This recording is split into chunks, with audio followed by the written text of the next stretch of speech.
انسانیت وہاں دم توڑتی ہے جہاں کسی شخص کی مجبوری دوسروں کے لیے تماشا بن جائے۔ غربت پر کبھی افسردہ نہیں ہونا چاہیے، کیونکہ یہ بھی اللہ کی ایک آزمائش ہے۔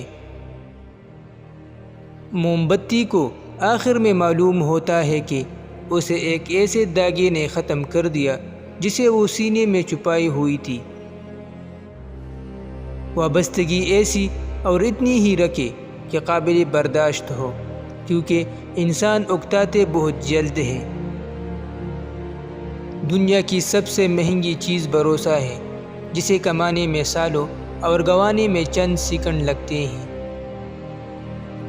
دوسروں کی قدر اتنی ہی کرے جتنی وہ آپ کی کرتے ہیں، بے حساب قدر آپ کا سکون برباد کر دے گی۔ ایک انسان جب اندر سے ٹوٹ جائے تو پھر وہ کسی بھی ماحول میں خوش نہیں ہوتا، چاہے پھر اس کے آس پاس محبت اور احساس کرنے والے ہی کیوں نہ موجود ہوں۔ آپ کے اخلاق کی قدر لوگ اس وقت کریں گے جب آپ کے پاس دولت اور طاقت ہوگی۔ غریب آدمی کتنا ہی خوش اخلاق کیوں نہ ہو، لوگ اس کے اخلاق کو اس کی کمزوری سمجھتے ہیں۔ 3 چیزیں نفس کو طاقت دیتی ہے اور منی کو گاڑھا کرتی ہے: زیتون کا تیل، گوبھی اور کھجور۔